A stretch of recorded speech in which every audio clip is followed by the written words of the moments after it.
نکلا کہ رمضان کے مہینے میں تہجد پڑھنے کی ضرورت نہیں ہے، کیا یہ صحیح ہے؟ تہجد ادا کرنے کی ضرورت نہیں ہے رمضان کے مہینے میں؟ ہاں، اس طرح بھی تہجد کا بدلہ ہوتا ہے۔ اچھا ٹھیک ہے، بالکل ٹھیک ہے، میں سمجھ گیا۔ آپ کا بہت شکریہ، آپ نے ہندوستان بنگلور سے ہمیں جوائن کیا۔ السلام علیکم۔ السلام علیکم۔ السلام علیکم جنید بھائی۔ وعلیکم السلام۔ جنید بھائی، مفتی صاحبان کو بھی بہت بہت السلام علیکم اور ریحان بھائی کو بھی بہت بہت سلام۔ وعلیکم السلام۔ مسز خان کینیڈا سے بات کر رہی ہیں، فرمائیے۔ جی جنید بھائی، آپ کا آج کا ٹاپک بہت بہت بہت تعریف کے قابل ہے کہ آپ لوگوں نے ایک اور ایمان کو تازہ کرنے کی کوشش کی، جہاں سے ہماری ایمان کی شروعات ہوتی ہے کہ ہم نماز پہلے ادا کریں، باقی کام ہم اس بعد میں کریں۔ اور ان سزاؤں کے بارے میں جن کے بارے میں آپ نے بات کی، یقین مانیے کہ وہ رونگٹے کھڑے ہو گئے سن کے کہ ہم کس غفلت بھری اور لاپرواہی کی زندگی گزار رہے ہیں۔ ابھی مسز خان بہت سی باتیں ہیں جو میں جن کا تذکرہ کروں گا ابھی انشاءاللہ مفتیان کے ساتھ۔ مفتی صاحب نے بھی ابھی جیسے قرآن مجید کے حوالے سے بہت سی باتیں بتائیں کہ نماز ہمیں کن کن چیزوں سے روکتی ہے، جیسے نماز بے حیائی اور برائی کے کاموں سے بھی روکتی ہے۔ اگر ان چیزوں کی طرف ہم سوچنے لگ پڑے کہ ہماری زندگی کیسی گزر رہی ہے، کیا ہم ان اصولوں پہ پورے اتر رہے ہیں جن کے لیے ہمیں اللہ تعالیٰ نے پیدا کیا ہے، اور نماز سے کیا ہم ان چیزوں کو ختم کر سکتے ہیں جو ہمارے اندر پنپ رہی ہیں، اس برائی کو ہم بالکل ٹھیک ہے مسز خان، آپ کی پرسپشن سنیں، ضرور آپ کو جوابات دیں گے۔ آپ کو بہت شکریہ، کینیڈا سے ہمیں جوائن کیا۔ السلام علیکم۔ ہلو، ہاں وعلیکم السلام۔ ہاں وعلیکم السلام۔ کون صاحب اور کہاں سے بات کر رہے ہیں؟ ہاں وعلیکم السلام۔ میں اور آپ سلام دعا کرتے رہیں گے جب تک ٹیلی ویژن کی آواز بند نہیں۔ بول رہا ہوں۔ کون صاحب بات کر رہے ہیں؟ میں بامبے سے بول رہا ہوں، خان راجہ میاں۔ خان راجہ میاں؟ ہاں ہاں ہاں جی راجہ صاحب فرمائیے۔ ہاں، میں نے 28 مئی 2008 کو اپنی لڑکی کی شادی کیا تھا۔ ہاں، تو لڑکی کی شادی کرنے کے 3-4 دن کے بعد ہی جو ہے یہ پتہ لگا کہ لڑکا وہ ہجڑا ہے، سمجھ رہے ہیں نا؟ ہلو، ہاں میں سن رہا ہوں۔ ہاں راجہ صاحب اپنے ٹیلی ویژن کی آواز کو میوٹ کر دیں، میری بات سنیں، میں آپ کی کال سننا چاہتا ہوں۔ کرنا ہے جی، ٹیلی ویژن کی آواز بند کر دیں بالکل پہلے۔ ہاں، تو وہ لڑکا ہجڑا ہے، کہ واپس اس کا کوئی ایسا رشتہ آ گیا جو جلدی میں وہ شادی کرنا چاہتے ہیں، تو ابھی معاملہ آ رہا ہے 3 مہینہ 13 دن شریعت کا، ہے نا؟ تو ابھی کچھ لوگوں سے میں نے پوچھا تو بولنے لگے جب وہ لڑکا ہجڑا ہے تو پہلی بات اس کا نکاح ہی نہیں ہوا ہے، تو شریعت کا وہ 3 مہینہ 13 دن جو عدت کا وہ مسئلہ ہی نہیں آتا۔ تو اسی معاملے میں پوچھنا چاہتا ہوں کیا یہ صحیح ہے؟ اچھا مجھے یہ بتائیے کہ ظاہر ہے یہ ایک اور پہلو ہے، یہ بھی میں کلیئر کر لوں کہ طلاق وغیرہ کا کوئی معاملہ کروایا؟ ہاں، ظاہر ہے ایک اور پہلو ہے یہ بھی میں آپ ٹیلی ویژن کی آواز بند نہیں کر رہے۔ بہرحال آپ کا پرابلم میں سمجھ گیا، مفتیان نے بھی سن لیا، ضرور اس کا جواب آپ کو دیں گے۔ آپ کو بہت شکریہ، ہندوستان ممبئی سے آپ نے ہمیں کال کی۔ آپ رہیں ناظرین ہمارے ساتھ اور ہم رہیں گے بے شک آپ کے ساتھ۔ ملاقات ہوتی ہے آپ سے ایک مختصر سے وقفے کے بعد۔ افطار ٹائم کے ساتھ ایک بار پھر آپ کا میزبان محمد جنید اقبال حاضر خدمت ہے۔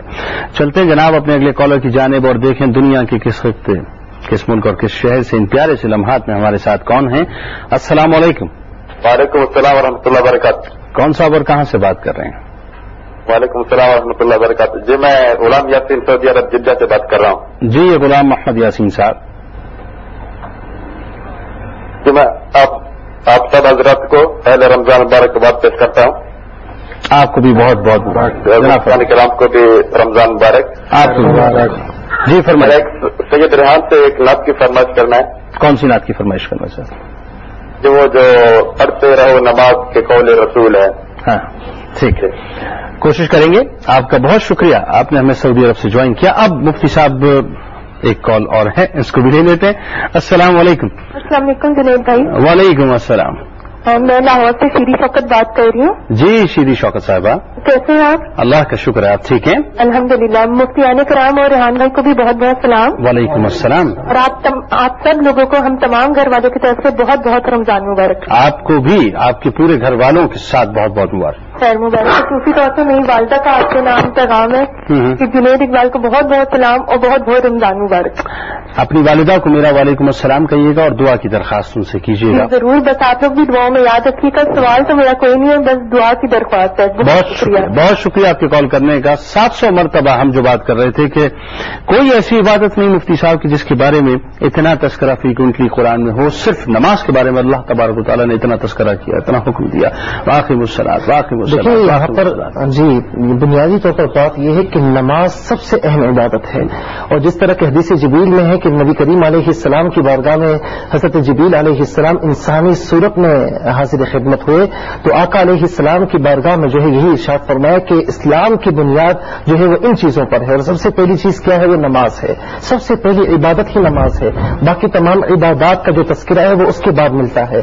अल्लाह रब्बुल आलमीन ने जहाँ जहाँ मकामात पर जो है नमाज का तस्करा फरमाया और मुसलमानों को, अपने मानने वालों को हुक्म दिया, इसका मतलब ये कि सबसे अहम इबादत जो अल्लाह तबारक व तआला ने हम पर लाजिम फरमाई है वो नमाज जैसी इबादत है। और जैसा कि मैं अर्ज कर चुका हूं कि नमाज में तमाम इबादत की जामियत पाई जाती है। अच्छा, बात को और थोड़ा सा समझ लेते हैं, एक और पहलू से समझ लेते हैं कि जहां नमाज का इतना फ्रीक्वेंट हुक्म कुरान पाक में अल्लाह तबारक व तआला ने दिया कि इससे ज्यादा किसी का हुक्म नहीं, इससे ज्यादा किसी का तस्करा नहीं इबादत का, वहां अगर मुफ्ती साहब मिसाल के तौर पर मैं दीगर इबादत को थाम के बैठूं और नमाज को मैं छोड़ दूं, यानी मैं नमाज में सुस्ती करता हूं, काहिली करता हूं, गफलत करता हूं, और दीगर इबादत जो हैं उनको बड़ा मैं कामिल अंदाज से पकड़ के रखता हूं कि मैं रोजे नहीं छोड़ता, मैं सदकात नहीं छोड़ता, मैं खैरात नहीं छोड़ता, मैं दीगर चीजें वज़ाइफ वगैरह नहीं छोड़ता, तो इबादत की अकमलियत के नमाज के बगैर पूरी हो जाएगी। इस पर थोड़ी सी और गुफ्तगू करेंगे, एक कॉलर को शामिल किए लेते हैं। अस्सलाम वालेकुम।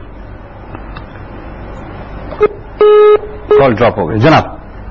बात यह है कि नमाज तो वैसे अलहदा एक फर्ज है, मगर चूंकि इस्लाम के अहम तरीन फराइज में से एक है, और कलमा तैयबा के बाद दूसरे जो बात बताई गई है वो नमाज है, क्योंकि हदीस करीमा में आया कि बुनियल इस्लाम और खमसीन, इस्लाम की बुनियाद 5 चीजों पर है। सबसे पहले जो जिक्र आई वो क़ौल ला इलाहा इल्लल्लाह, बिल्कुल ठीक है। दूसरी जो बात आई वो नमाज क्या है, उसके बाद हज, ज़कात वगैरह दीगर चीजों का जिक्र आया, जाहिर है।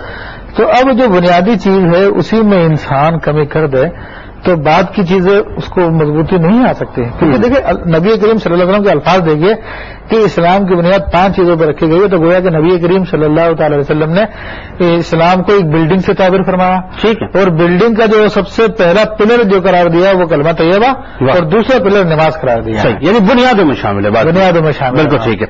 यानी अब कहने से मुराद ये हुई कि जो इबादत हैं वो तमाम की तमाम अपनी जगह रह जाएंगी, अगरचे नमाज को जो है हम बुनियाद बना के उसको थाम, यानी इसमें इतनी अहम बात आपने जो बात कही उसमें मजीद वजाहत के लिए इमाम अहले सुन्नत खालिद बिन अब्दुल्लाह से पूछा गया कि एक शख्स को रात को तहज्जुद पढ़नी होती है और तहज्जुद को पढ़ने के लिए जो है फजर की ज़ोहर की जमात छोड़ देता है, फरमा मौजूद है उसका ऐसा करना, तहज्जुद को छोड़े, जो फर्ज अल्लाह ने रखा उसको पूरा करें, यानी फर्ज को पहले पकड़ना है, नवाफिल को और दीगर मामला को बाद में देखना है, बिल्कुल ठीक है। एक कॉलर को शामिल करेंगे। अस्सलाम वालेकुम। अस्सलाम वालेकुम। वालेकुम अस्सलाम। जुनेद भाई बहुत बहुत रमजान मुबारक आप सबको। आपको भी बहुत बहुत मुबारक। कौन और कहाँ से बात कर रही हैं? लाहौर से आमना सादिक बात कर रही हूँ। जी आमना फरमाइए। जी मुझे मुफ्ती साहब, मुफ्ती सुहेल अंकल से ये क्वेश्चन पूछना है कि मेरी नानी अम्मा रोजा रखती है लेकिन उनके दांत से खून निकलता है, क्या रोजा हो जाते? अच्छा। और एक और क्वेश्चन पूछना है मैंने कि जैसे मैं सहरी करके सोई हूँ और मुझे कोई खाने के लिए मीठी चीज देता है और वो मैं खा लेती हूँ, तो उससे रोजे पे तो कोई फर्क नहीं पड़ता, उसकी क्या तकदीर है? ठीक, आपको बताते हैं। आपका बहुत शुक्रिया, आपने हमें कॉल की। जी मुफ्ती साहब क्या फरमाएंगे? इससे पहले खासे सवाल आते हैं, मैं चाहता हूँ इससे पहले सवाल आते हैं मुफ्ती साहब आपने बता दें ताकि फिर यहाँ पे आपकी जाने पा जाएंगे। अच्छा, एक क्वेश्चन तो किया गया था, वो किया गया था कि सैर अफ्तार में इशाले सवाब हम करना चाहें तो क्या होगा? मतलब हाँ, वो जो सैर और इफ्तारी खिलाते हैं अगर वो इशाले सवाब से मंसूब कर दें, हाँ कोई हर्ज नहीं, कोई हर्ज नहीं आते, बल्कि ये समझ लीजिए आम दिनों में जो इशाले सवाब किया जाता है उसके मुकाबले ज्यादा सवाब है, फिर वो एक नफिल और फिर वो फर्ज और वो 70 गुना जो है वो मामला वहां से वहां चला जाएगा। एक और कॉलर को शामिल कर लेते हैं। अस्सलाम वालेकुम। वालेकुम अस्सलाम। जनाब कौन साहब और कहाँ से बात कर रहे हैं? मैं सऊदी अरब से मोहम्मद इदरीस बात कर रहा हूँ। जी मोहम्मद इदरीस साहब।